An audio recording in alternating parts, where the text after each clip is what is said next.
আবুল বাশার জন্ম শতবর্ষ উদযাপন কমিটির উদ্যোগে আজ মহেশতলা পুরাতন ডাকঘর সুতৃপ্তি ভিলায় কমিউনিস্ট নেতা কমরেড আবুল বাশারের জন্ম শতবর্ষ উপলক্ষে সাংস্কৃতিক প্রতিযোগিতা পুরস্কার বিতরণ ও আলোচনা সভা হয়। উক্ত অনুষ্ঠানে প্রধান অতিথি ছিলেন বিমান বসু। অন্যান্যদের মধ্যে উপস্থিত ছিলেন শমিক লাহিড়ী, রতন বাগচি, প্রভাত চৌধুরী, সাইফুদ্দিন মোল্লা, শেখ নাজিমুদ্দিন, নুরুল ইসলাম, রাজিবুল রহমান সহ একাধিক বামফ্রন্টের নেতৃত্ব।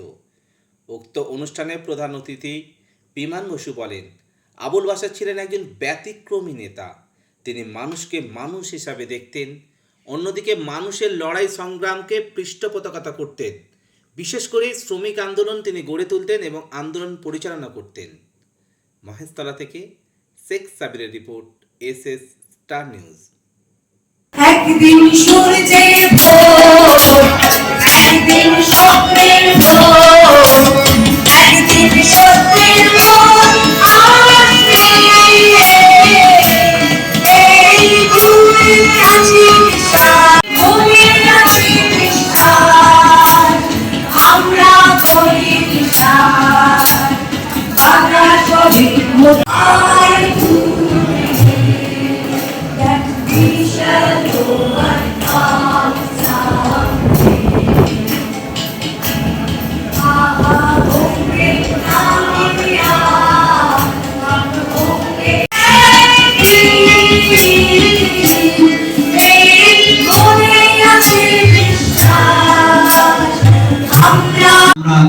উপহার হিসেবে তুলে দিচ্ছি শ্রদ্ধেয় বিমান বসুর হাতে। শ্রদ্ধেয় বিমান বসুকে উপহার হিসেবে আমরা জন্ম শতবর্ষে হাততালি দেব।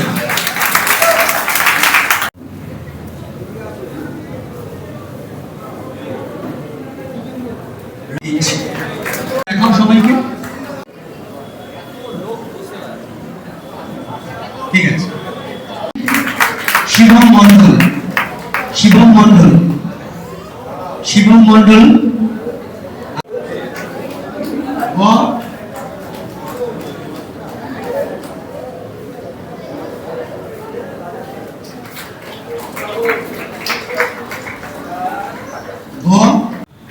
আমার ঠিক পাল্টা রাজ্যের মুখ্যমন্ত্রী যখন ওদের আরেকটা পত্রিকা আছে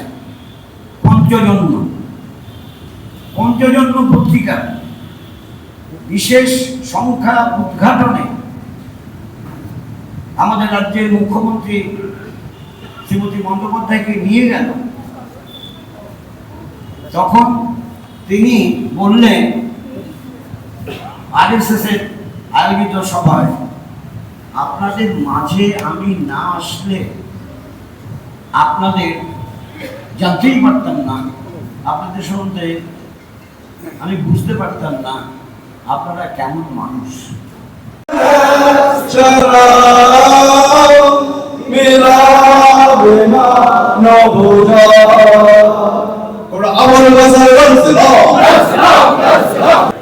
আবুল বাশার একজন ব্যতিক্রমী নেতা ছিলেন।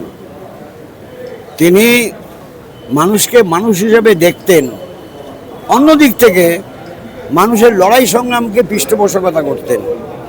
বিশেষ করে শ্রমিক আন্দোলনকে তিনি গড়ে তুলতেন এবং আন্দোলন পরিচালনা করতেন। দীর্ঘ 9 বছর পরে আজকে এসএসসির নবম দশম যে শিক্ষক নিয়োগের পরীক্ষা হচ্ছে, কি বলবেন? কিছু না হওয়ার থেকে কিছু হওয়া ভালো। সব খবর সবার আগে পেতে সাবস্ক্রাইব করুন আমাদের ইউটিউব চ্যানেল এবং লাইক ও ফলো করুন আমাদের Facebook page SS star news.